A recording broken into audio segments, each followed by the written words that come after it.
This is Chasing the Horizon, a podcast by, for, and about motorcyclists, brought to you by the BMW Motorcycle Owners of America and Web Bike World.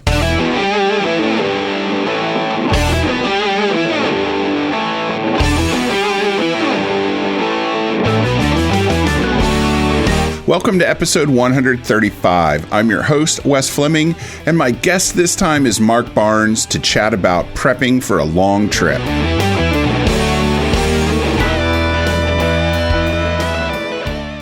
Hi, there's no news in this episode. Think of it as a bonus episode or something like that.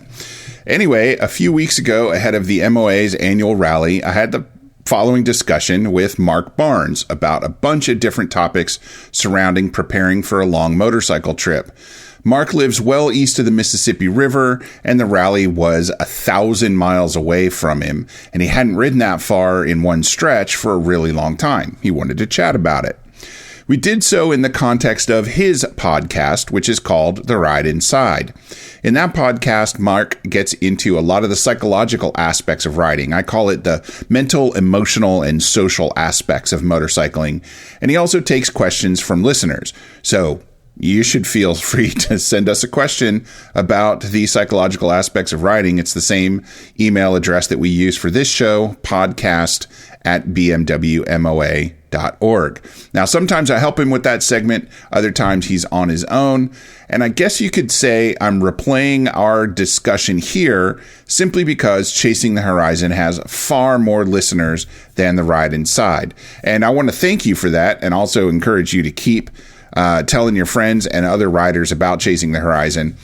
But I want to try to boost Mark's show, not just because I produce it, but because I believe in it. And if you listen to this episode, I hope you'll take the time to find The Ride Inside on your favorite podcast app and check it out. You can also find every episode of The Ride Inside on the web at bmwownersnews.com. Just look for the topic, The Ride Inside, on the front page, and every one of his columns is there. The ones that we've turned into episodes of the podcast have an embedded player right on the page. But of course, you know, it's always more fun to subscribe to a new podcast. Enjoy the discussion, and we'll see you in episode 136 as soon as possible.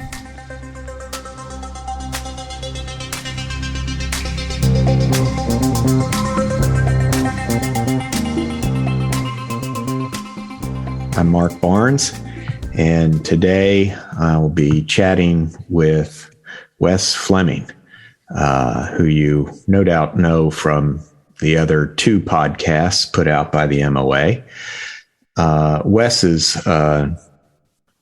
certainly a very experienced long-distance rider, whereas I have done nothing more than a weekend jaunt on a bike for, I don't know how many years, actually. It has been so many that it could be 15 years at this point since I really set off for a week or more on a motorcycle. Yeah. So I'm trying to kind of brush up, maybe even learn some new stuff and get ready to ride to the national rally in mid-June. And fantastic. I want to make sure I'm in as good a shape as possible. So Wes, thanks for being willing to tutor me today. And I assume there may be some listeners who also are hoping to be in good shape for the rally or any other trip. Yeah. And so let's see what we can figure out here today.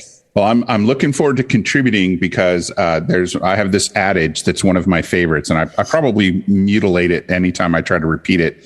But it's the one about everybody can serve as an example, and I tend to serve as a bad example.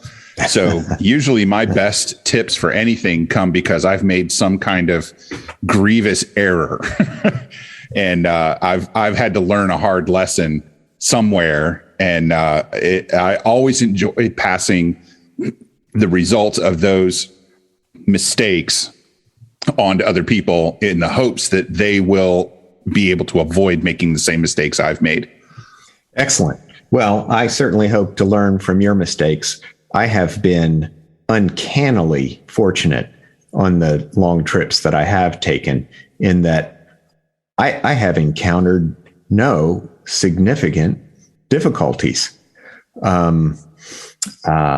At least none that I could have prepared for. I mean, other than maybe having a better estimation of my actual endurance. I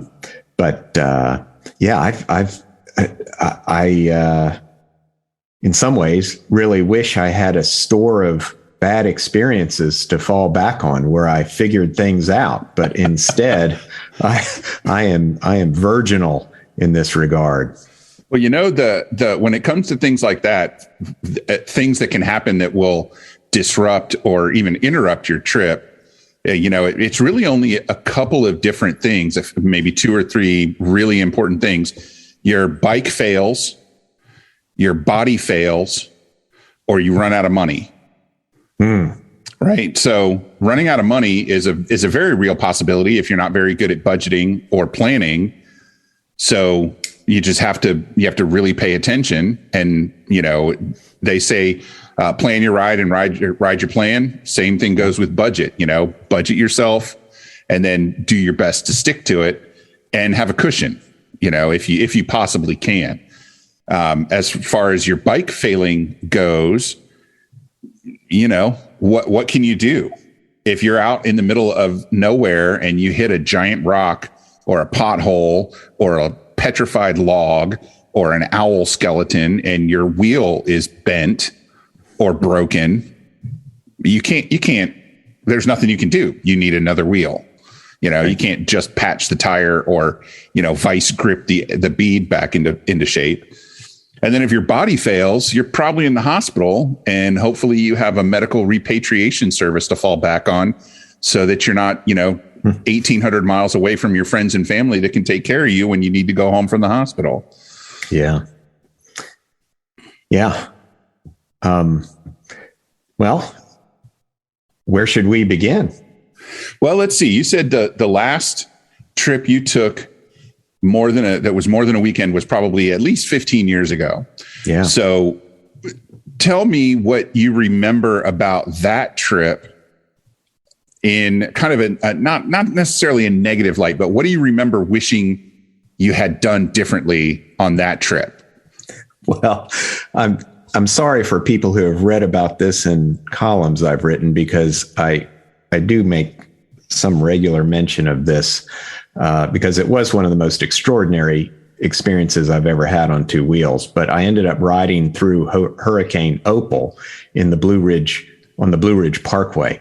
Oh, that's right. and so I remember being, in just absolutely torrential downpours. There's no exit possible. Fog. We had no idea the hurricane was going to chase us into the mountains. We certainly thought we were escaping it by getting up on the Blue Ridge, but instead the hurricane caught up with us and stayed with us. We were on the road for 13 hours before we could find a place to stay. Goodness. And so what I mainly remember is how even my trusty Aerostitch Roadcrafter 2 suit was no match for the hurricane. And I was soaking wet and miserable and very happy to finally find shelter. Yeah. The worst part of rain for me is when it gets in your boots, because then your feet get wet, but the water doesn't drain out of your boot. Because, that's just not how they're designed. They're designed to keep water out, not let water out. Yeah. And then you ride the rest of the day with not just wet feet, but squishy wet boot feet. I know exactly what you're talking about from riding off road and doing water crossings that end up with the water level higher than the top of the boot. Yep. Yeah. Fill up immediately. So that gives us an opportunity to talk about your gear. right? The things that you put on your body to make the trip more fun. Because I don't know too many people that love to ride when they're cold and wet, right? No. So I think something important to remember is your rain gear is not 100% waterproof. No matter how good it is, it's not going to last in an all-day drenching downpour. It just isn't. It's impossible. A seam is going to leak. A zipper is going to leak.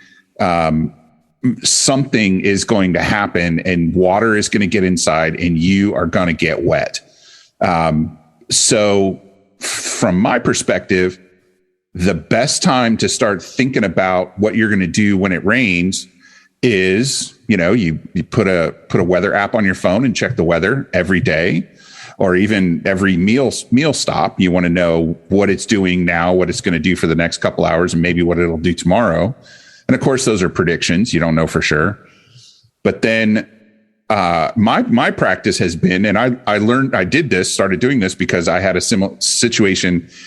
It wasn't a hurricane, but it was an all day, constant rain that just never let up. And I ended up with water in my boots, completely soaking wet, I remember standing in a Denny's with dirty water dripping off of my gear because, of course, I had been on the road for a couple of weeks and covered with dust and all that stuff. And then it was all over the floor. I just felt so bad. I mopped the floors for them. I asked them to get me a mop. So now if I look at the map and it looks like I'm riding into the rain and it's going to rain for hours and hours and hours, I just eat it, man. I stop, I get a hotel where I stop and I give up that day. If I possibly can, if I'm scheduled so tight on the trip that I can't give up the day, then I feel like I've already made a mistake I can't recover from. So I try not to schedule myself too tightly so that I can handle a 1 day delay somewhere. And I don't like riding in rain, so I try not to do it. But I always I always end up putting my rain gear on earlier than I need to so that I get kind of hot and clammy inside it. But then when it does rain, it kind of takes a little bit of the heat away and you feel a little better. But yeah, my advice is just, if you're going to ride into the storm and it's going to last for hours and hours, just get off the road now. Why bother riding the whole rest of the day and just getting more and more wet? If you get off the road while you're just damp, the chances of you having a better tomorrow on the road are much higher. Yeah, actually part of my story with Hurricane Opal was the hurricane actually came in earnest the following day. So there was no riding that day. What there was the chance for all of our clothes to dry out, which would not have happened if we actually pressed on the next day. So not only, does your advice save a person a terrible day during the rain, but if they're going to be soaked and then have to put on their wet gear for the next day, it may be miserable as well. Yeah. And I try to keep a couple small bags in my bags when I travel, a cloth bag for laundry, and then a plastic bag for wet things. If something gets wet, then I don't have to, not only do I have to not wear it the next day, or I'm able to not wear it, but I can help keep it from getting the rest of my clothes wet. Right. Dry sacks work in both directions. Yes, exactly. So, and then, that kind of spurs a larger discussion about gear. One of the things that I always worry about is new gear, because if you get new boots 2 days before you get on the motorcycle for a 6,000 mile round trip, what if the boots don't fit as good as you'd hoped? You have to break them in. All especially leather boots require a break-in period, and those things can be kind of uncomfortable. And if you're stuck on the bike, then you don't really have a chance to recover from, uncomfortable boots that aren't broken in yet, or a blister that you get from riding in new boots one weekend or something like that, or this helmet that fit great for the 5 minutes you had it on in the shop. And then, you get to Tennessee and you're 600 miles from home and you realize there's a hot spot right in the middle of your forehead and it's not going away. And it's been 3 days and, now you hate this helmet. Not that that's happened to me more than once. So I like to, whenever I know that I'm going to replace gear ahead of a trip, I like to do it at least a couple of weeks ahead of time before the trip, and then do a couple of break-in rides with it. So that way, at least if I can't get it kind of started breaking in, at least I kind of can get used to it. And for me, that goes for, tires, brake pads, oil changes. I try to not do those things in the 2 or 3 days right before I leave, to put on a new piece of electrical farkle or something, and now I'm 500 miles from home and I don't have the owner's manual, and something's blinking that's not supposed to be blinking. So I really like to prepare a little bit ahead of time when it comes to new stuff, instead of just embarking on a journey with brand new stuff, either on my body or on my bike. I like to have a little break-in time for both of those things. Cause it just makes it easier and a little bit more fun, because you don't get frustrated. When I got my new GPS, when I got my new GS last year, it came with BMW's Nav 5 on it, which I had never used before.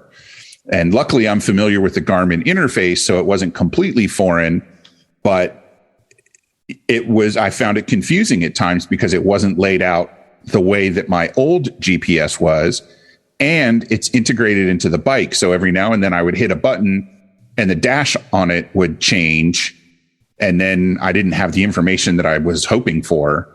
And so then now I have to stop and think and pull over and push buttons. And so if I had gotten used to using that, another week or two before my trip, I could have avoided even some of those little hiccups that didn't stop me, just slowed me down and frustrated me. Sure. Yeah. Actually, you reminded me of a feature that just revealed itself on my GPS, which is that it has live weather. And fantastic. A Garmin Zumo XT, which I actually did know that it had that, but I had never actually employed it. And just the other day, I was concerned about some approaching storms, and I was able to see just where they were and where I was in relation to them. And now I know how to do that, right away. I don't have to try to figure that out on my trip. That's awesome. So you've got to get from where you live in northeast Tennessee. Is that correct? Just east. Okay. To basically central Missouri. You're looking at what, 600 miles?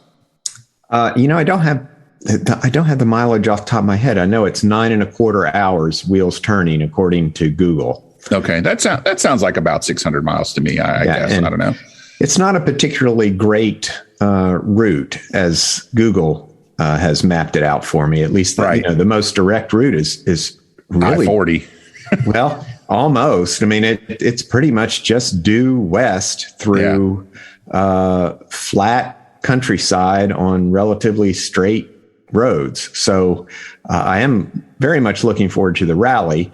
The trip itself, not so much. Yeah. It doesn't seem like it'll be particularly interesting unless I make it a lot longer. Well, and so here's a couple things you can do. Is one of the biggest mistakes I ever made on a long trip I took with my daughter in our sidecar rig. And we had a destination. We were going to a rally in Colorado. And after the rally, We were going to go to Zion National Park. We were going to go to the Grand Canyon. We were going to go to Four Corners. We were going to go to Graceland. We were going to come home through Tennessee, and I was going to take her to Graceland. So we had all these things planned for after we got to Colorado for the rally. And she got sick on the way, and I had to actually put her on an airplane and fly her home. It wasn't dire sick, but it was sick enough that she would have been miserable going home in the sidecar. And she definitely could not finish the trip in the condition that she was in. So she ended up riding in the sidecar for 4 days, and we never did anything fun. Not one thing. And one day it rained all day. Not hard, not frog choking rain, but just that rain that irritates you because it just won't stop. So she was hot for 3 days and wet for 1 day. And then in the hospital, talking to a bunch of doctors for 1 day, and then spent a day on the airplane. And that was the end of her vacation. Right. She never did anything. Pretty fun. Awful. Yes, yeah. It was really awful. So what I tell people now is, instead of, if you don't have to, right, the rally starts on Thursday. You probably want to get there on Wednesday so you can, shower and have some dinner and hang out and talk to people. So if you can, don't wait until Wednesday morning to leave. If you can, leave on Tuesday and just make it a 2-day trip. And pick out a couple of things that you can go to a museum, go see a wildlife preserve, visit a national park, and just make yourself have an excuse to not do it all in 1 day.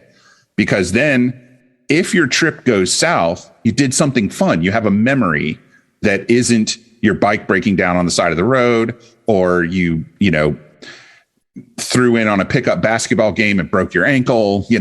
You have something fun to remember from your trip, and you don't feel that pressure to ride it all in 1 day, which we can, especially BMW riders are especially terrible about this, right? We feel like there's this kind of cultural pressure to ride hard and ride far and achieve, things that we can lie about around the campfire. I've heard something about 200 miles before you even eat breakfast. Yeah, exactly. Exactly. Which, that I meant that almost as an exaggerated joke, as a little bit of a jab, but it's true. There are a lot of people that do it. And if that's how you like to ride, then more power to you, and do it. And I do that sometimes, and I have a good time doing it. But you personally, Mark, have not had a long, hard trip in a long time. So if you set out on that first day and you're like, I'm going to ride 200 miles, which is close to 4 hours of riding, then I'll get breakfast. When you stop for breakfast, you're going to already not be having a lot of fun. I'll be staying for lunch.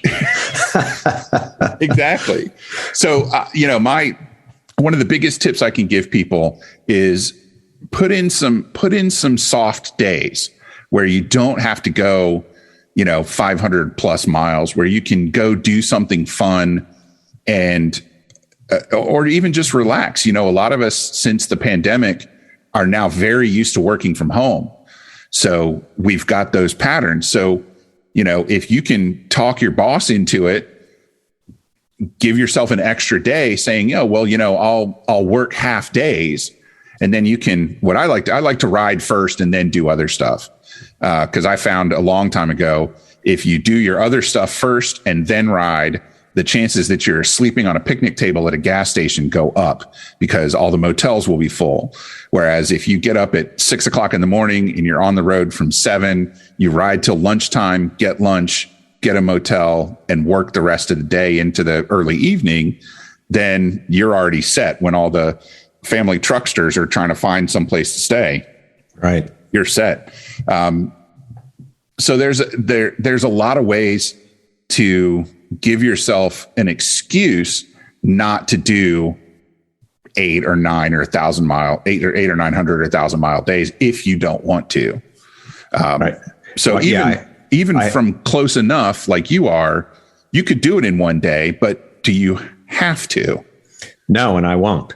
See, there you go. I've already planned to break it up into 2 days, just because, as I mentioned before, I think the one mistake I can certainly cite from previous travels is overestimating my stamina. Yeah. And so, I can break it up into 2 days, and I'll do so. And, it's not just 2 legs of the journey. What you're suggesting is also to break up each of those so that, maybe there'll be an interesting destination that I can look forward to midway through the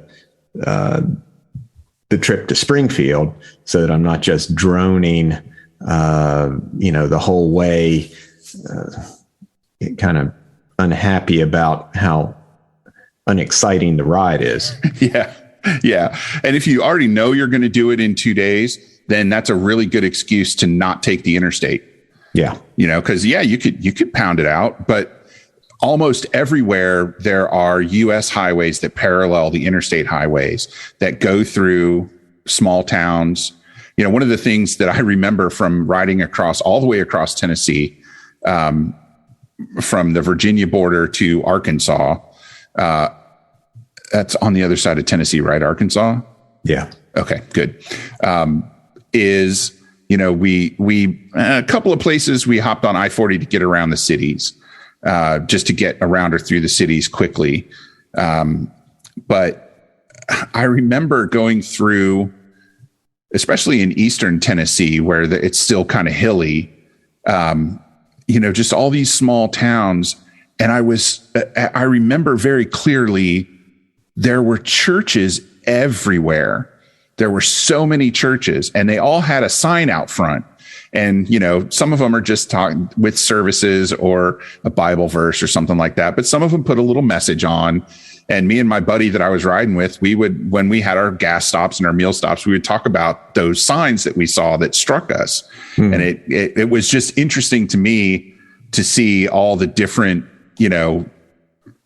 types of buildings and types of towns. And, some towns only had stop signs, and sometimes had lights, and some didn't have anything. But it was just one of those little things that we picked up because we weren't on the interstate. So I ever since then, I like to travel off the interstate whenever I possibly can. Well, I will heed that advice. There you go. Well, and let me ask you a question. I know you're supposed to be asking me questions, but what are you going to do about your bike before you go? Well, I just had all my fluids changed. I'm still a ways away from my next scheduled service, and the mileage that I'll put on the bike for the rally won't put me over that threshold. I've actually done my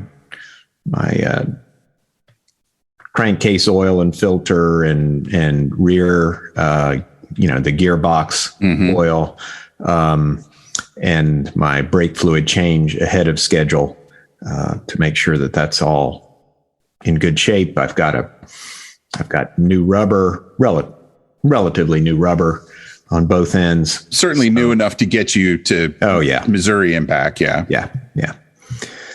So I'm a big proponent of doing all that stuff before you go, because especially tires. Like if your tires are halfway, just get another set of tires. That way you don't have to struggle or scramble in the middle of your trip, to get that done, especially if you're on a touring bike and you can get something like Pilot Road GTs or something like that, that can last 8 to 10 or 12,000 miles. You can take a really solid trip on that. Plus, then when you get home, you can have the old tires put on, and you've got another 4,000 or 5,000 miles or whatever those had left. And you didn't have to try to find a place on your trip to change your tires, which, in the middle of summer, think about how backed up motorcycle shops are. And even though you're a traveler, it maybe even hurts you that you're a traveler because you're not one of their regular customers. They know you're probably never going to come back. What's their motivation to work you in at the front of the queue? Right. So if you don't need tires while you're gone, that you've already solved a problem that could potentially delay you for a day or two somewhere. Right. Right. And going back to your earlier point, as long as you're not putting those tires on a few days before the trip, I've certainly seen very experienced riders go down right in front of me because they had brand new tires on that were not scuffed in yet. And it really does make a difference. Now, one of the cool things about the rally, especially the MOA rally, is there is almost always somebody there, both either selling tires or changing tires, and sometimes both. So we work with the major tire manufacturers, usually have a presence at the rally, and they bring tires, they bring truckloads. I can remember last year, it was either Dunlop or Continental, and I apologize to those folks for not remembering more clearly right now, but they had a semi pulled up and dumped a massive load of tires. Then we just unloaded them into the hallway because the guys in the booth weren't there yet. You can get tires at the rally, which is great because a lot of people will, ride X hundred or thousand of miles to get to the rally and realize they need tires and get tires at the rally and go home. It's not always guaranteed, and you don't want to kind of, I don't like to rely on that happening for me. But typically there are tire vendors at the rally. And we always alert the local shops. Like, we've called the shops in Springfield and said, hey, we're bringing 5,000 or 6,000 or 7,000 motorcycle riders to your town in June. And we just want to let you know ahead of time, you might see an influx of people. You might get a bunch of phone calls. Hey, can you change a pair of tires for me? That kind of thing. So that's always a possibility for the rally. And we always provide a DIY area where you can change your own oil, do a light service. Are you going to be able to change clutch plates at the DIY area? Probably not. But there's usually people there that know what they're doing, that are willing to help you out. You do need to have your own supplies. We don't provide anything but a space. So, you may need to pop into town and buy oil. I usually, if I'm going on a really long trip, I'll take one oil filter with me because I figure I don't want to have to worry about that. I can, buy 4 quarts of oil almost anywhere. Any motorcycle shop will have oil that works for my bike, but they might not have a BMW filter. So I take a BMW filter. And then, if you make a terrible, if your bike is filthy, we give you a place to wash your bike too. So there's a lot of opportunity at the rally to take care of some of those lighter maintenance items. And of course, if you realize you need brake pads when you get to the rally, if you find them, I'm sure somebody there will help you put them on, if you don't know how to do it. But just make sure it's somebody with a torque wrench because brakes are important. But yeah, that's one of the cool things about the MOA rally is, there's a lot of people there that know about BMW motorcycles and BMW motorcycle maintenance. And we always provide a DIY area for anybody to use. Very cool. Yeah.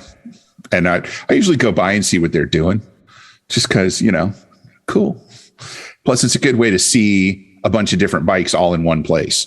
I like to, I tend to fixate on the ones that are like mine, So I like to go see, what I have not ridden an R1200 RS or an R1250 RS like you have. And so I like to look at them, and every now and then I'll see somebody that I recognize and go, hey man, can I sit on your bike? I don't want to ride it. I just want to sit on it, see how comfortable it is. That kind of thing. So it's a cool way to see other bikes too. Excellent. Are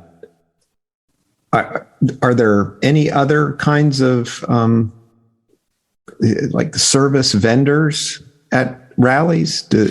Yeah, there's all of the, usually and it kind of depends on where in the country the rally is. This year, it's in the middle of the country, so we're getting a lot more than we might get if the rally was all the way on one side of the country or the other. Like next year, it's going to be in 2023, it'll be in Virginia. So we might not see the folks from California come to that one. And the same thing the next year, 24, it'll be back in the West somewhere. So some of our East Coast vendors and advertisers might not make the trip. But in the middle of the country, Springfield, I tried to get them to make the rally logo One Day from Anywhere. But they went with Wander Farther, which I think is a little more, appropriate. It's certainly a better logo or a better motto. But anyways, we'll get a lot of people that make stuff for BMW motorcycles. So, like Alt Rider will be there, and they make, crash bars and handlebars and all sorts of hard parts. Moscow Moto and Jesse, and I think Touratech is coming. They make luggage, so if you're halfway through your trip and you realize those $25 soft bags that you bought at the local motel dealership off the highway aren't cutting it, then somebody there probably has luggage that you can buy and install right on the spot. I said Touratech. What's the other one? Twisted Throttle usually comes, and they especially bring Denali Lights as one of their subsidiaries. So they bring lights and they install them right there for you. So we don't typically have like a dealership doesn't come with a truck of parts, but there's usually dealerships within a couple hundred miles of the rally that you can go to if you need something like brake pads, or one of your heated grips dissolves, and maybe they have it on the shelf, and maybe they can order it while you're there, kind of thing, and you can pick it up on the way out and install it in a parking lot somewhere. But yeah, there's a lot of opportunities to kind of upgrade or update or add to your bike at the rally, and almost all of those folks will do installations on site. Great. And I assume that there will be gear vendors there who will be happy to replace your tattered jacket or and get you into a brand new modern helmet with real rotational force protection, etc. Yeah, I know. There's several. Aerostitch is coming. They haven't come to a rally in a long time. So Aerostitch is going to be there. I don't know if they're going to bring a lot of product, but you can certainly stop by their booth and, get measured and talk and find out. The folks from LD Comfort, Long Distance Comfort, which is base layers. And I swear by these things. I just swear by their underwear. It's fantastic. They'll be there. They always bring a lot of product. There's a company called Sixth Gear or Sixth Gear Adventure, something like that. And they sell jackets and gloves and things like that. I know Schuberth is coming this year, and they're bringing helmets. So, there's pretty much anything you can think of. It's almost like a trade show, sometimes, but yeah, pretty much anything you need, you can find at the rally, especially like, what did I get last year? I got a tank bag with a water bladder in it, an insulated tank bag with a 2.5 or 3 liter water bladder in it. And I tested that out on the way home. I ended up not liking it for a bunch of different reasons. And I gave it to a friend, but I thought that was a cool idea. It was one of those things that was kind of an impulse buy. My friend who I sent it to loves it. He uses it all the time.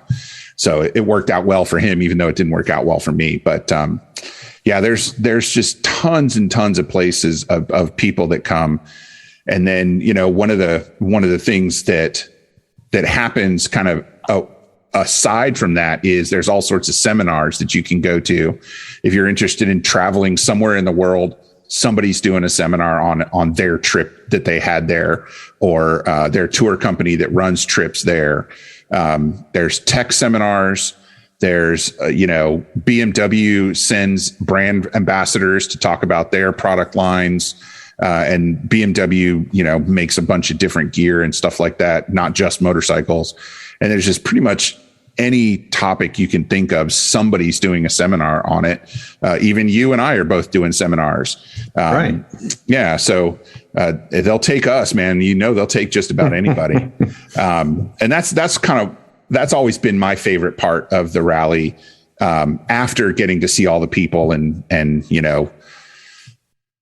meet people and put names to faces and things like that. I love the seminars, and it's just a great way to spend an afternoon because you get information and you get to talk to people, and then, you go grab something to eat from a food truck or whatever. And then at the end of the day, they always have music on a stage somewhere on the rally grounds. And then you crash out and get up on Friday and do it again on Saturday. And then Sunday, everybody gets up and goes home.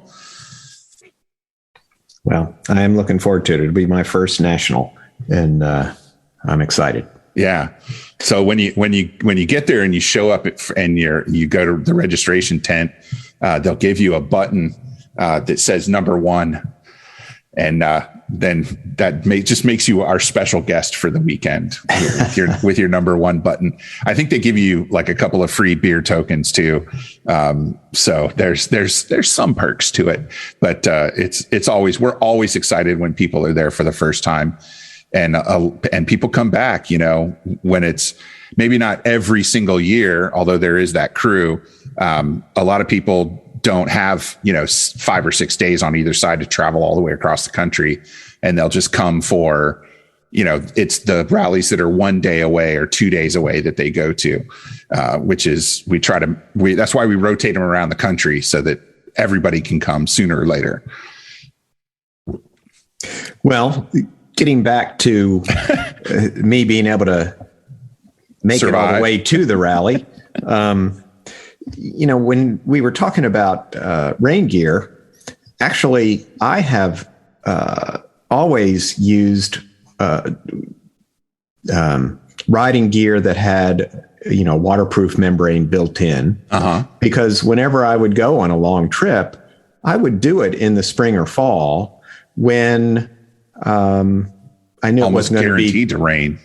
Well, yes, there is that, but what I was leading up to is that I would, not have to worry about being deathly cold or deathly hot. Right. But traveling across the Southeast in the middle of June, it's not as bad as August, but it can be pretty wicked hot.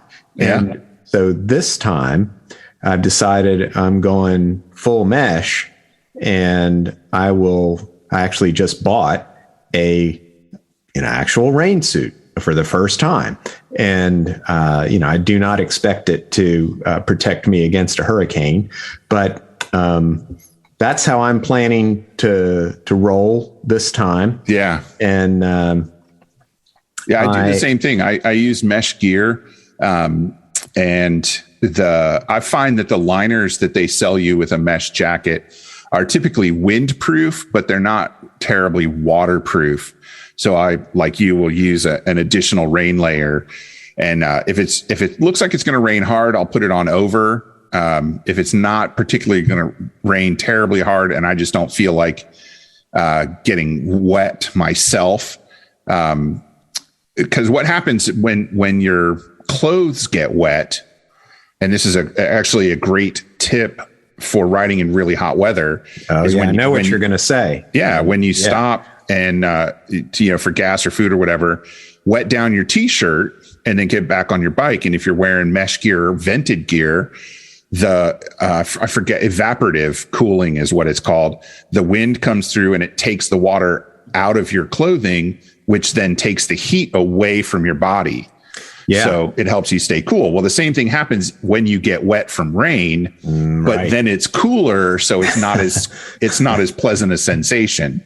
No. So if it's not going to rain all day, if it's just going to rain for a little while and I'm going to ride out of it, I'll put my rain gear on inside my jacket. Just because then it's just easier. I'm more maneuverable that way. And if the jacket gets wet, then when the rain stops and I take off the rain layer, then my jacket's wet and I get a little bit of that evaporative cooling as the day heats back up after the rain. Yeah. Yeah. That was a real revelation. When I first rode in the Southwest and, traveling across the desert and Death Valley. And it was amazing how much cooler. I mean, it felt like being in front of an air conditioner. Yeah. Yeah. But actually, vented gear worked better than mesh gear because mesh gear would allow all the evaporation to happen way too quickly. Yeah. Whereas if you have vented gear, you kind of make it last. Yeah.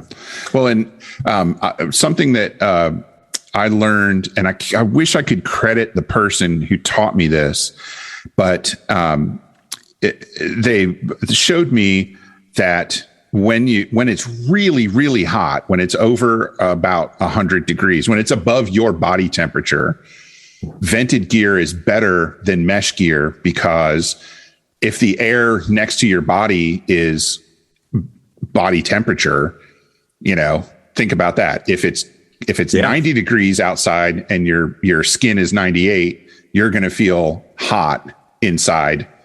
And the mesh gear takes the hot air away. But if it's 100 degrees, then the vented air takes the cooler air away faster. Right. So, and we're talking a few degrees, but a few degrees matters.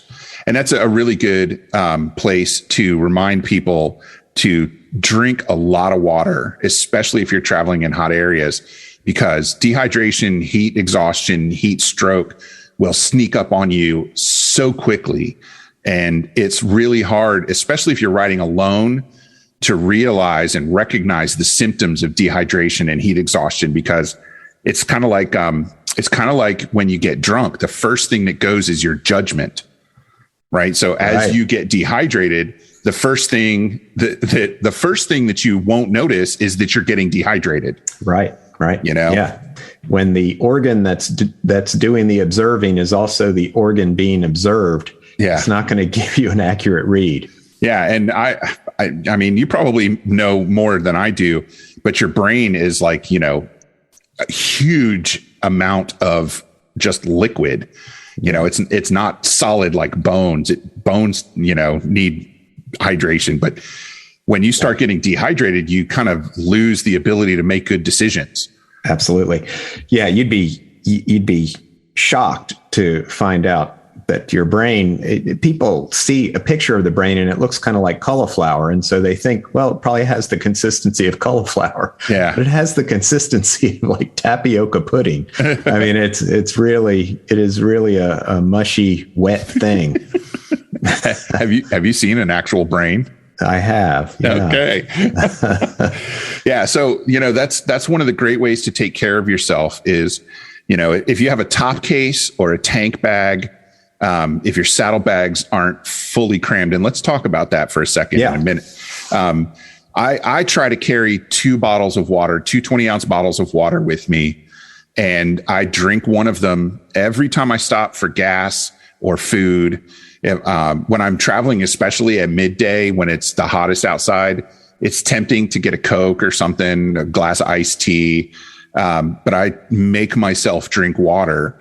And this is going to sound really weird, but I put those bottles of water in my top case specifically so they will warm up, because when you drink super cold water, now your body, your core has to heat that water up to body temperature, which takes energy, which is fine if all you're doing is sitting around after you've mowed the lawn and you're already tired. But when you have to get back on your motorcycle and stay upright and pay attention and keep your head on a swivel, the less work your body is doing to take care of itself, the more you've got to provide attention and focus for your ride.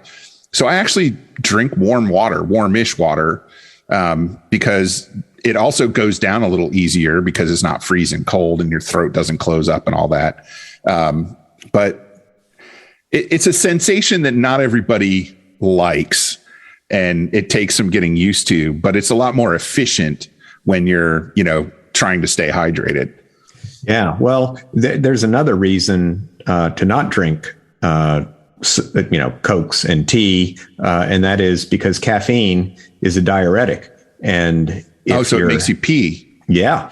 So you're going to offload liquid more frequently. So not only do you have to stop to do that, but you're also, contributing to the loss of fluid in your body. I mean, coffee's the same way. I like to use energy drinks because they not only, depending on which ones you get, but they'll have some electrolytes in there, which you're losing. That's why your sweat is salty, because you're losing sodium. And electrolytes are critically important for the central nervous system, including the brain.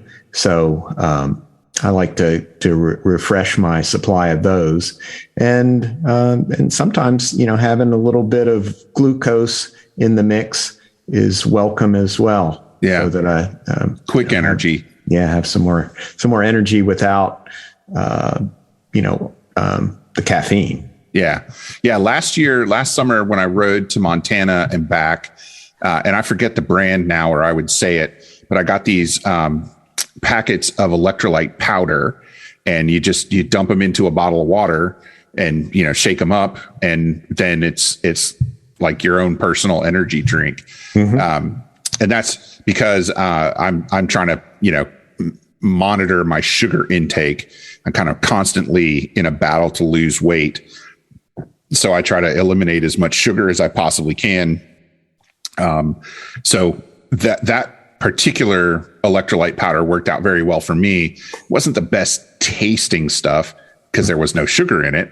But it was effective. And on the very last day of my trip last year, I did a Saddle Sore 1000. I rode almost 1,200 miles in about 21 and a half hours to get my Iron Butt Association first certification.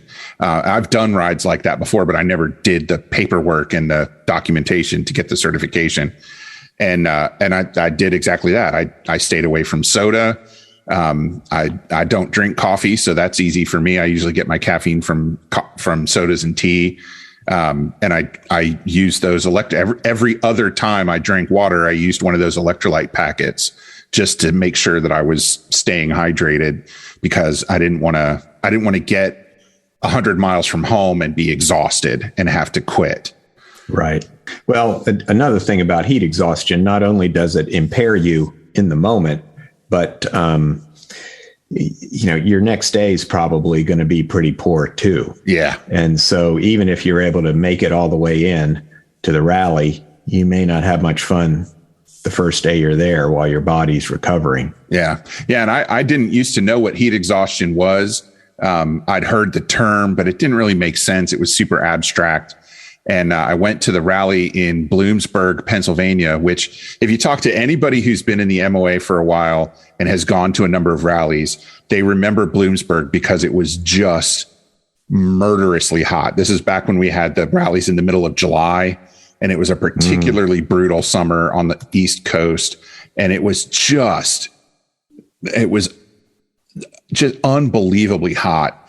And I had traveled there with some friends of mine, and we were staying in a local college that had opened up its dorm to rally attendees.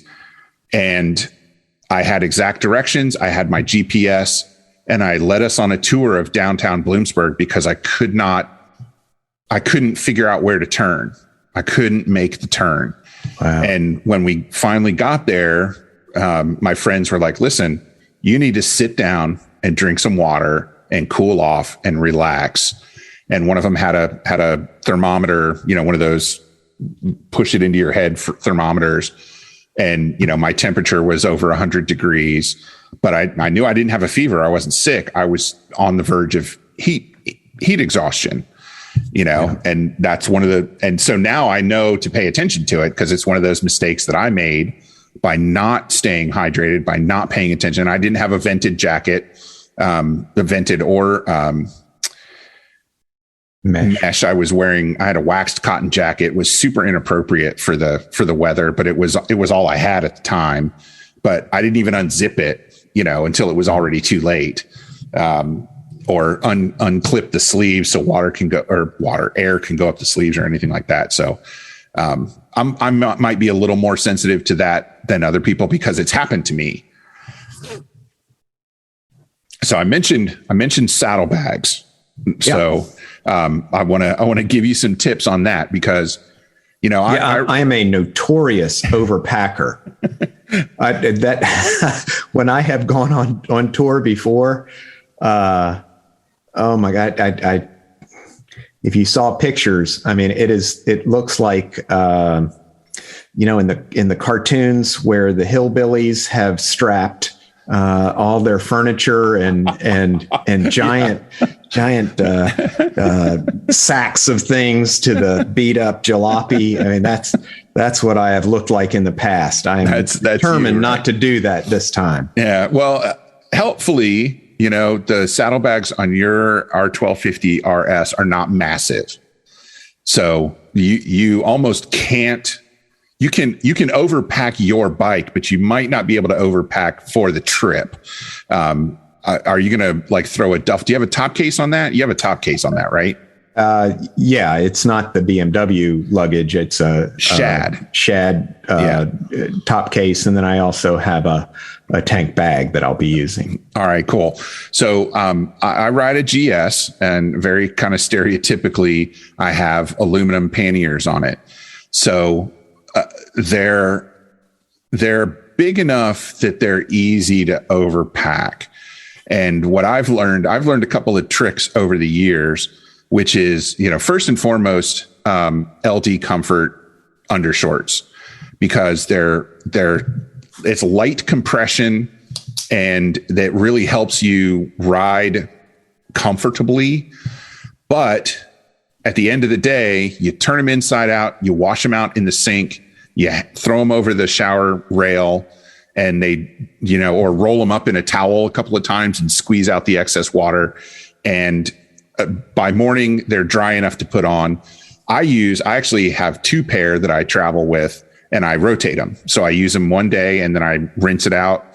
And then the next day I use the other pair. And those things have made a world of difference to my comfort level when I travel. Plus, it means I don't have to take a bunch of cotton underpants, right? Or even performance underwear.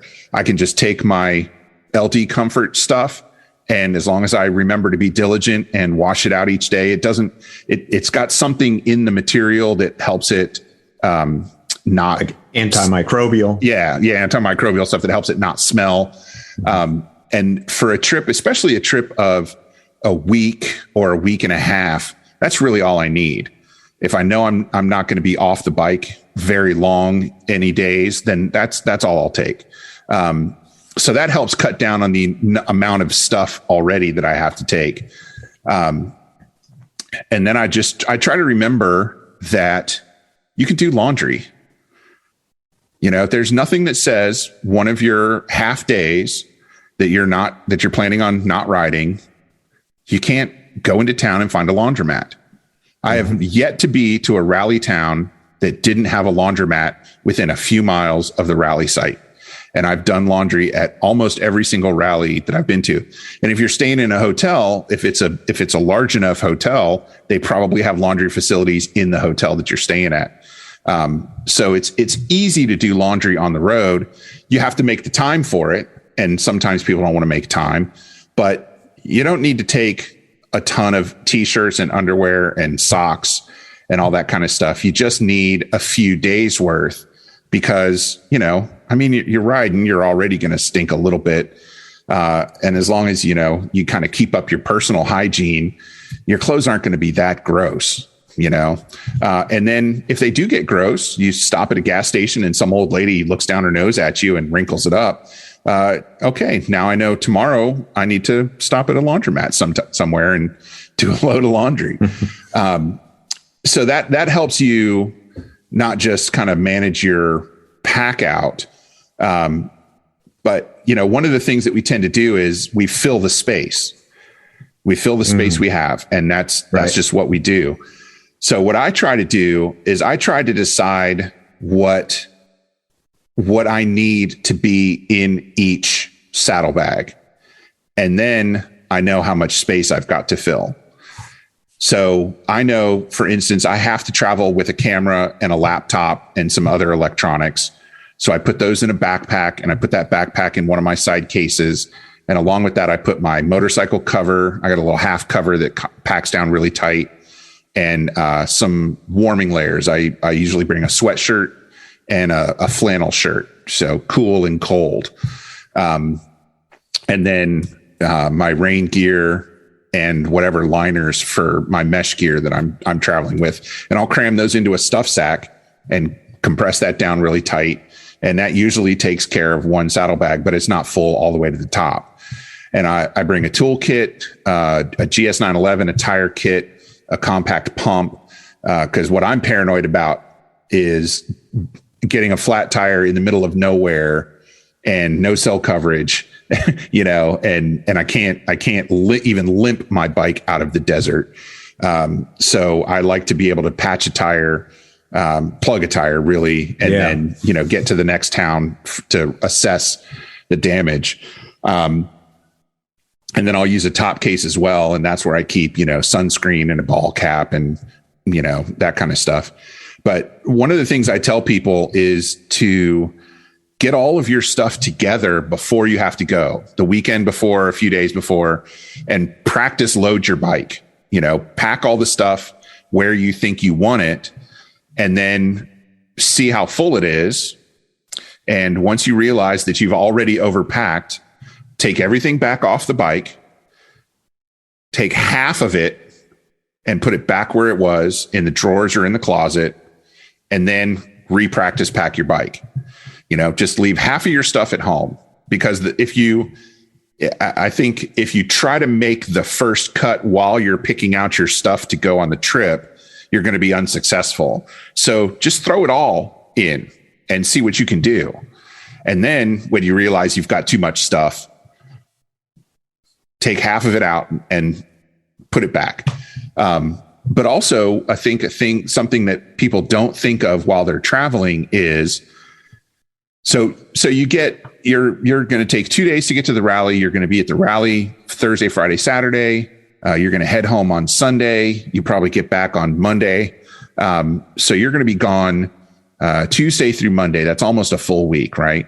Right. So let's say you get to the rally on Wednesday and you realize you have too much stuff, but you're only going to be there for a few days. So you might as well just suck it up. Well, what happens if you buy a new tank bag at the rally?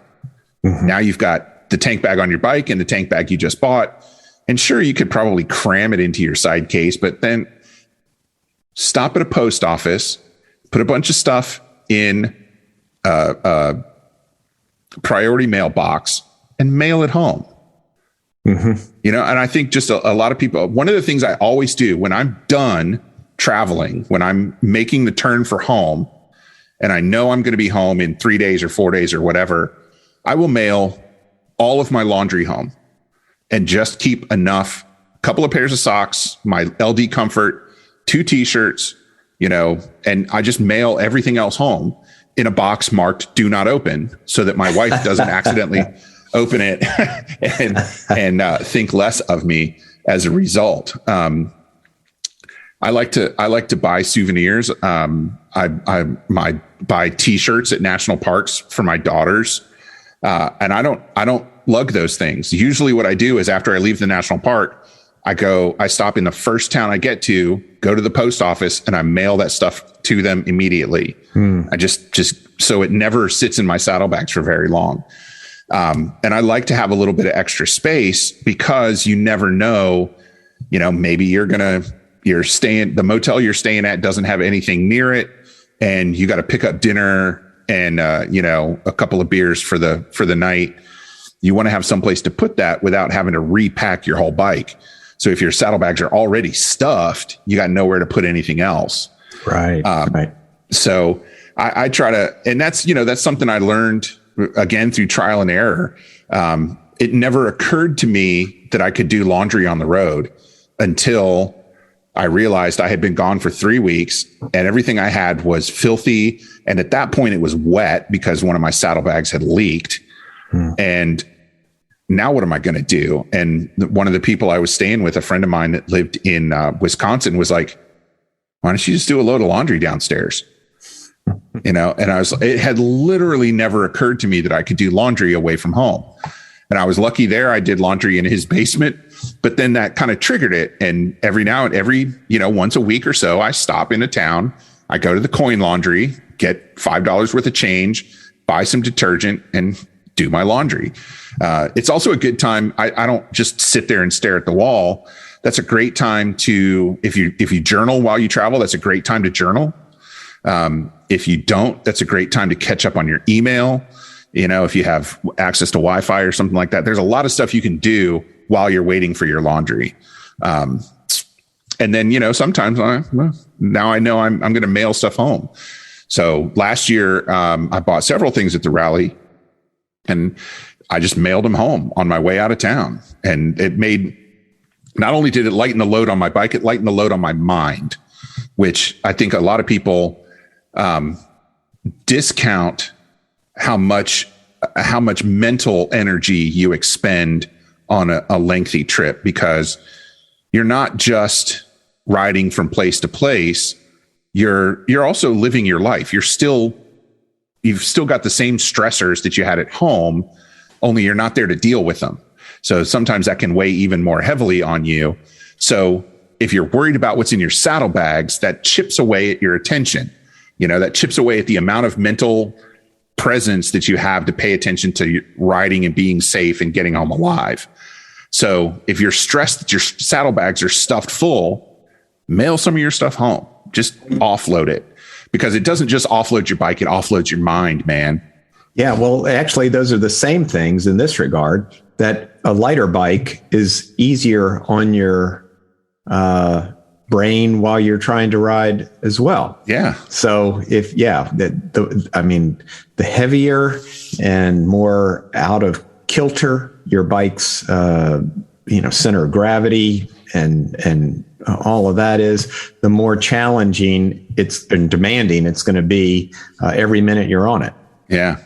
So let me ask you another question. You mentioned earlier that you have a Zumo XT. That's your GPS unit. When's the last time you updated the maps? It actually automatically updates every time I turn it on, because I turn it on in the garage and it's still close enough to get the Wi-Fi. And so I don't have to actually think about that. Yeah. Well, if you're like me and you don't have a super special Zumo XT that updates itself, so I try to about a week before my trip, I'll update my GPS unit just to make sure I have the most recent maps on it. And also so that it's updated to the most recent firmware and all that kind of stuff. Sure. And it's been a long time since I traveled with paper maps as a backup, because, GPS is satellite, Mm-hmm. so I don't really worry about it too much. But I can still remember when I traveled only with paper maps and then with maps as backup, and those kinds of things. Let me ask you this then. Do you have a plan for if something goes wrong and there's an emergency? Do you mean a plan like who would I call, or how would people find out that I was all disabled of those or something? Yeah, all of those things. Well, it has been on my mind. I have not made it explicit yet, but I have been thinking about it. What tips do you have for that? Well, a lot of people like to travel with a tracker, like a Spot or a Garmin InReach or something like that. Right. I used to have a Spot. I still have it. It just doesn't work anymore. And that was very comforting for a lot of people that could just kind of see where I was on the trip. And it has a little button that says okay, and you hit that button and it sends an email to your people that says, Mark is okay. Well, not in your case, it would. In my case, it would have said, Wes is okay. And since I don't use that now, what I do is I turn on location services on my phone, and I make sure that my wife can track where I am from her phone, so she can look that up anytime she wants to. And I try to remember to text her at the end of the day that I'm wherever I am. I'm in Winslow, Arizona for the night, just so she has an idea where I am. And if she doesn't hear from me for a couple of days, she knows the last place I was, which is a good place to start looking. Right. I've also done at least on an iPhone, and I'm an iPhone person, so I don't know about Android phones. There's a way to get emergency contact information right from the lock screen of any iPhone. That's all anybody can access. And they train EMTs and firefighters and police how to find this information. Right. So I just make sure that that's updated with my important medical information and my important contacts. Because frankly, if you find a downed motorcyclist somewhere and they're unconscious and unresponsive, the first thing you're going to do is you're going to look for a phone and you're going to look for ID. Yes. That's just how that works. So, I have that. I also have I think I mentioned earlier, I have a medical repatriation service called SkyMed. SkyMed. Yeah. I've used them before, and I haven't had to be airlifted out of anywhere, but I have subscribed to them before. Yeah. It's remarkably inexpensive. Yeah. Yeah. And just unbelievably cheap. For me, it's one of those things that it offloads it from my mind. I know that I'm especially in modern times, I'm actually more worried about getting sick on a trip than I am crashing, because crashes are going to happen eventually to many people. And it's just kind of one of those things. I try to be alert and heads up and ride defensively and avoid crash situations. But if I crash, and that's just kind of the way it is. But if I get appendicitis, I don't want to have to recover at a hospital in Kansas where nobody's going to come visit me and there's nobody to take me home when they release me. And then the next thing I have to do after appendicitis surgery is get on a motorcycle and ride 1,600 miles back home. Yeah. So to me, that's the real value of those services, like SkyMed and MedJet is another one. And for the peace of mind too. And it's not just for me, it's for my family, because they know that if something happens to me, they don't have to immediately figure out how to get halfway across the country to come and help me. They know that SkyMed is going to get me home and put me in a hospital in Richmond, 12 miles from my house, and I've never had to use the service, but I know people who have, and nobody has ever said anything other than they did exactly what they said they would, and they got me home. And I always get the bump to get my bike home as well. So that way I don't have to go back to Kansas and retrieve my motorcycle or try to help somebody figure out how to ship it. And from my perspective, even if you only go out of town once a year, it's worth it. And I just went ahead and got the family plan because, it wasn't that much more expensive. And, now I know that if my daughter goes out of town or my wife goes out of town, then they can benefit from that service too. Although I will say, SkyMed will not transport you if you are positive for COVID. My daughter went out of town last year and got COVID. And that was the first call I made. Even though she didn't end up in the hospital, I wanted to know what we could do if she did. And they're like, if she's in the hospital with COVID, we absolutely will not transport her until she's, past the quarantine period, et cetera, et cetera.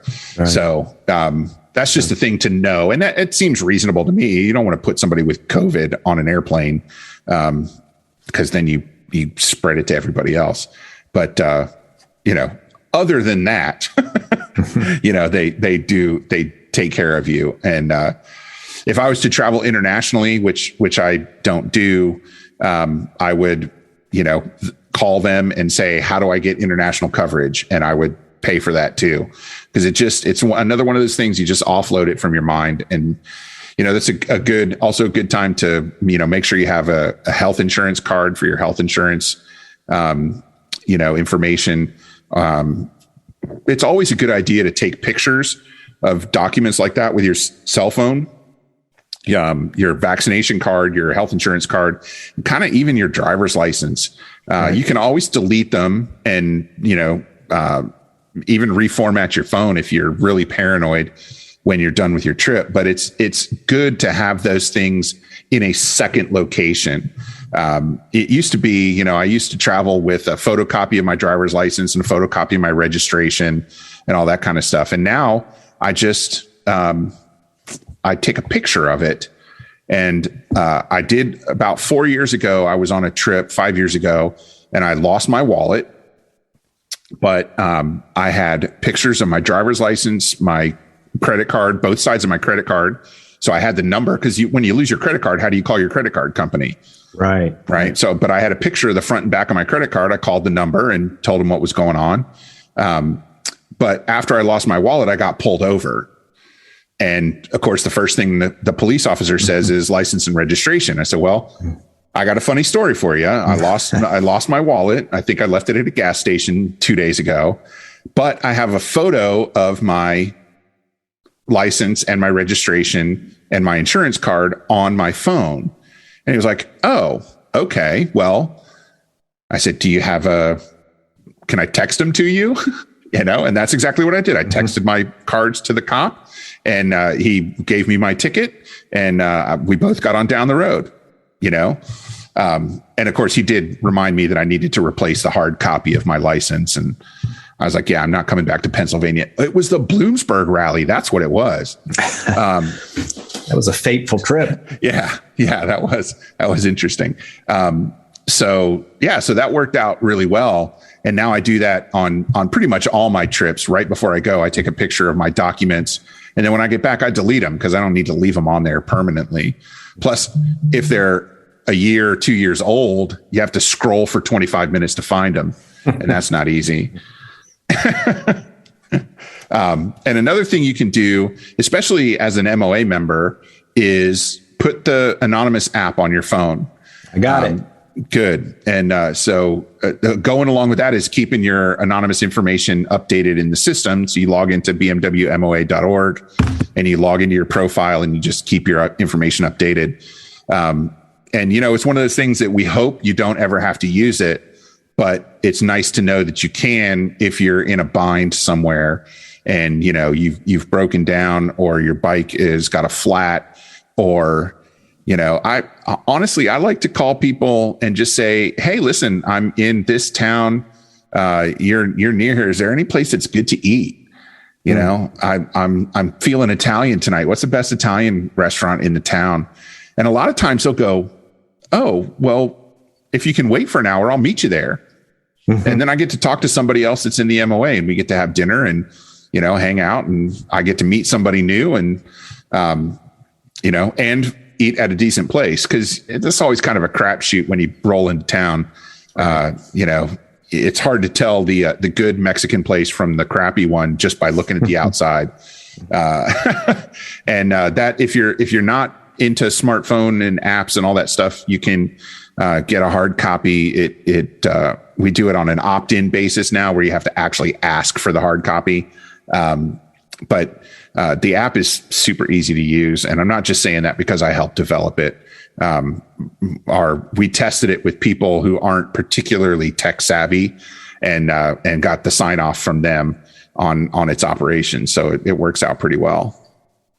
And I consider that is a critical piece of emergency equipment as far as I'm concerned. I have yet to be in a bind somewhere that an MOA member couldn't at least connect me to somebody who could help, give me an option. I can't help you, but call this person and maybe they can. Mm-hmm. Go ahead. I was just going to say, since I learned about it, I thought it was the coolest element of being an MOA member. Yeah. Yeah, I'm glad to hear that. And then I guess probably I mentioned a little bit just briefly at the very beginning of our conversation about budgeting. I like to take a little bit of cash. I don't travel with a lot of cash because I don't feel comfortable just rolling down the road with a pocket full of, a giant bankroll in my pocket. But it is nice to be able to have a little bit of cash. Like if you have to tip a tow truck driver, sometime, or, you go someplace and their internet is down and they can't, charge their square swiper on the counter.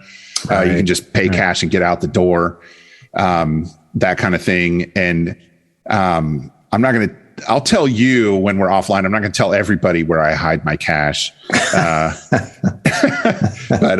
there's, I'm one of those people. I'll hide a little bit on my body, and I'll hide a little bit on the bike, in places that I can get to. And, sometimes I forget about it. I sold a bike a couple of years ago and, was going through it just to make sure I had included all the things I'd promised to include. And I found a $100 bill in a Ziploc baggie that I had taped to the frame underneath the seat behind one of the trays. I was like, ooh, score. But I always tell people to budget for about 50% more than you think you're going to need if you possibly can. Because then if you go over, you're not heartbroken or crestfallen or stuck, because you overspent a little bit. So I try to, and I kind of do it from the other direction. I, figure out how much I think I'm going to need. And then I try to save up twice as much as that, and knowing that I'm probably only going to get halfway to that goal, so that works out pretty well for me. But I also have the benefit of being able to plan for these trips pretty far in advance, especially the summertime stuff to the rally. Cause right now, this episode won't be out until probably the first week of June. But next week, in the middle of May, we're going to announce where the 2023 rally is. And that gives people tons of time to plan. And if it's all the way across the country from you, which it will be for some people because it's going to be east of the Mississippi next year, then you have a whole year to kind of start managing your budget. And it's a lot easier, I've found, to save, a little bit every month than to get 2 months out from the rally and have to come up with a lot. Sure.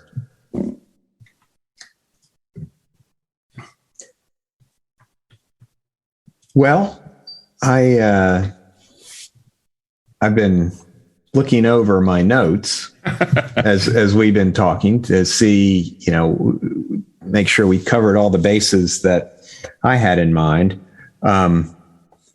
One of the things I'll highlight here from an article of yours. You did a couple articles on, let's see, what was the catchy title? Motorcycle Travel 101, a primer for spending weeks or months on your bike. And it was a 2-part series. And if anybody wants to review it, let's see, it was in May of 2019 and June of 2019. And one of the things that you mentioned in there, which I thought was quite clever, was using the uphill pannier for the stuff that you need to carry into the hotel with you at night. And that may seem like a pretty minor thing, but it's exactly the kind of economy of effort that makes travel better. Yeah. By uphill pannier, I'm talking about the one on the other side from the kickstand, so that it's easier to get to when your bike's in the parking lot. And if that's the one you're going to be carrying in, it automatically limits how much you can pack that you're going to be using on a nightly basis. Yep. And you had your tools and what else did you put in the downhill pannier? Your tire repair kit and your rain gear. Anyway, the stuff that you don't need at night goes into the kickstand side pannier, and that one can just stay on the bike. Yeah, exactly. No reason. I mean, assuming it's lockable. Yeah, that was a nice insight, and I will certainly be doing it that way. Yeah, and especially since your bike has side opening saddlebags on it. Right. So if you have to be careful when you open the downhill saddlebag or everything falls out. Yeah. Well, I did buy the liners, so smart. I'll be able to just. I actually won't be carrying the saddlebag itself in. I'll be carrying the liner in, but yeah, which is way easier. As the like I said, I've got aluminum saddlebags on my GS, and they're sturdy and they're well affixed to the bike. They are not the easiest things to get off. So I like to have bags inside the bags that I can just grab and take inside. And it's kind of funny that you bring that up, because I developed that practice when I had a bike with side opening saddlebags, and I kept doing that with my next bike. And then with the bike I have right now, they changed the side that the muffler is on. So now the muffler is on the uphill side. So I have to be a little more careful about what I put in that side, because I don't want anything to melt. So for instance, if you take medication, you don't want to store that in the saddlebag next to the muffler, because medication is often affected by heat. Good point. Yeah. And especially if it's a capsule or a gel tab or, something like that, you don't want it to melt. And then you're stuck in Cleveland with no medication. You got to start calling doctors to get a refill, and et cetera, et cetera. Your medication has become one large blob at the bottom of the bottle. Yeah. Like, especially at night, if all you have to do is crack that lid open and pull out the liner and walk into your, motel or your friend's house or whatever, it's so much easier. And, I kind of figured that out a long time ago on my second cross country trip, because my buddy that I was riding with at the time, he had just had a pair of throwover saddlebags, and he had to take them off the bike every day, because he had just kind of crammed all his stuff in them. So he could like reach in and pull out a pair of socks, but he couldn't reach in and pull out all of his socks because they'd go everywhere. And so every time that we stopped for the day, it took him, 8 or 10 minutes to undo his saddlebags. And I'm standing there with my Givey case in my hand, tapping my foot, wishing he'd hurry up, because I'm ready to go, and then in the morning, he had to reverse the process and tie him back on. And one day we were in a hurry, and he burned a hole in one of his bags because he didn't properly secure it, and he lost some of his gear that came out the hole. And we had to spend 2 bottles of water putting out the fire. Wow. Yeah, it was exciting. But yeah, so it's just one of those things that I kind of found almost by accident. And those are my favorite kind of things to share, because, a lot of the tips that I've garnered from hardcore travelers over the years are things just like that they discovered, out of necessity almost. It doesn't really change the nature of the trip. It just makes it so much easier, and especially think about it in the morning. You pack your liner in the hotel room, you walk out, you put it on the bike. You don't have to rearrange it. You don't have to mess with it. It's already done.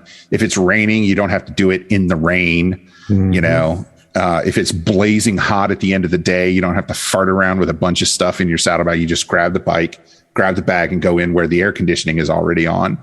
And it just makes things a lot quicker when you're kind of either ready to go or ready to not go. Yeah.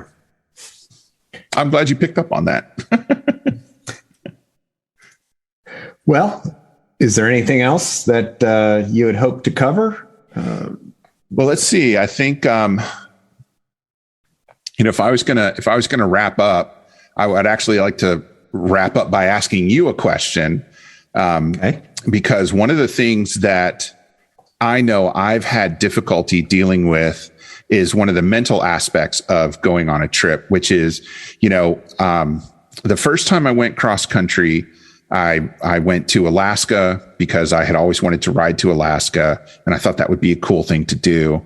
I spent almost 8 weeks on the road by myself, meeting people, talking to people, that kind of thing. But I made my own decisions.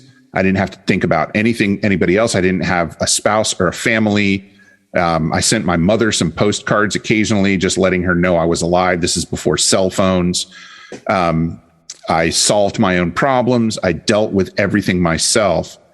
And then when I got home, I had to go back to work, and I had to deal with my roommates. And,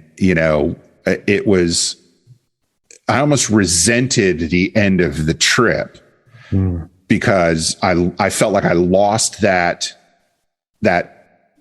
sense of responsibility for myself. And now I'm being pulled in a bunch of different directions. So I wanted to ask you, what are some tips that maybe you could give me on how to prepare myself for reintegrating into my life after a trip, especially a long trip? Wow. Well, if there was any doubt whether or not these interviews are unscripted, I'll put them to rest right now. Yeah. Because I was not prepared for this question. Sorry about that. I really just kind of thought of it. Yeah, well, it's a good question. And if I come up with a good answer, I may write a column about it. But let's see what comes to mind. Well, first of all, one of the things that I have not returned from multi-week motorcycle trips and then had to deal with re-entry into regular life. So I don't have any direct experience to draw on of a specific nature like that. I've certainly come home from vacations and really been bummed out about having to, go back to mundane reality. And I do think that there's something about the excitement of travel that, it's almost like, I'm speaking metaphorically here. Sure. Okay. So I don't want any real neuroscientists to write in about how I got the science wrong on this. It is as though, and maybe it is true, maybe neuroscientists can write in and say, I actually guessed correctly, but it is as though, the dopamine, production in the brain goes way up. Dopamine is a neurotransmitter that's associated with rewards. Okay. So, when we're happy about stuff, or we get a charge from something, it's associated with the release of dopamine. And, so when we're doing exciting things and we're cranking out a lot of dopamine, there is a kind of recalibration that takes place, I'm guessing. And just like when you're smoking meth every day, your body recalibrates, and you need more meth, or you at least need to make sure you get your meth every day. And I'm certainly not trying to make light of addiction, but it is it is a similar phenomenon. I think when we're on a high over the course of a vacation or a long trip, and then, we come back, and I'm guessing it's actually true that our brain chemistry is a part of that sort of post travel depression that sets in. Yeah. Because we're not getting that even at a neurotransmitter level. And, but we have to reacclimate to, you put it in terms of you were responsible for yourself on the trip. And responsible. Yeah. There's nothing inaccurate about that, but I doubt it's the responsibility that was exciting. It was the autonomy. Yeah. You had nobody impinging on you, nobody tugging on you. You didn't have to coordinate your schedule with other people. Yep. All of that. You're 100% correct. I couldn't think of that word, and that is a much better word. Yeah. Yeah. And so, we have to reacclimate to, now, I certainly don't think this is true in a global sense, but there is some truth to the saying, hell is other people. And I think that people who like to travel on motorcycles are probably more likely to subscribe to that than most, because it is such a solitary escape. Yeah. And there aren't other people impinging on us. We really are free. But then we have to tuck back into life encumbered by other people around us who we may even value and love, but there's something nice about the freedom and the range of motion that one has when other people aren't involved. Yeah. Yeah. No coordination is required. How do you prepare to give that up after you've had a taste of it? I'm sorry, Wes. I think maybe you just have to resign yourself to the fact that when you return, it's going to suck for a while. Yeah. And, but even that helps because, when to expect difficulty, that sometimes makes it easier to accept the difficulty and manage it. Yes. And to know that it is a transient phase. Right. So not only can you expect to be, to have some post-travel blues, but you can expect that they will pass too. Yeah. And a few days later, you will have reacclimated to the lower levels of dopamine elicited by your routine existence, and things will feel better. Yeah. Yeah. Okay. I'll take that into advisement. Well, I will see you at the rally. I'm really excited about it. I love going to the rally. I call it the biggest family reunion on two wheels. I enjoy it every single year, even though it's a lot for me. It's a lot of people. It's a lot of talking to people, which you'd think I would be really comfortable with. But it is hard for me on some levels. So, it's like, I love gatherings, but not so much all the time. But I love the MOA rally for so many reasons. And I'm always excited to bring new people. So I'm glad that you were willing to come. I know I encouraged you to come. So, but ultimately you had to make the decision. So I'm really excited that you're going to be there.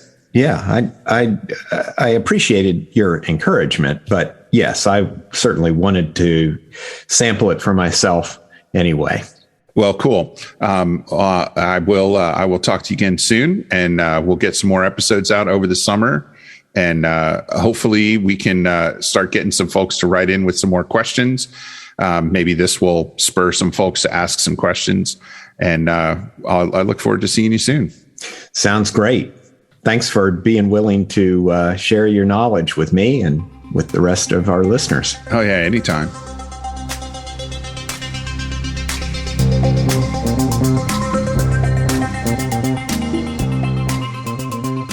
Visit our website at chasingthehorizon.us to listen to every episode of the podcast and read up on various motorcycle-related topics. The best way you can support Chasing the Horizon is by joining the BMW Motorcycle Owners of America. Yes, it says BMW right in the name, but we absolutely do not care what bike you ride. We know what's most important. The MOA is all about the community of riders, not a single brand. You can join as a digital member for $39 a year or as a traditional member for $49 a year. The biggest difference there is digital members don't get a hard copy of our monthly magazine in their mailbox. They access the BMW Owners News online. Each membership supports digital offerings like Chasing the Horizon, the Ride Inside with Mark Barnes, and everything else the MOA does. Find out more at bmwmoa.org. And ride along with us on the internet. Chasing the Horizon is on Facebook, Twitter, and Instagram. There's a mailing list with exclusive content and giveaways that are only open to subscribers. You can sign up for that at tinyletter.com/chasingthehorizon. We'll see you out there somewhere on the road or off it. Ride safe.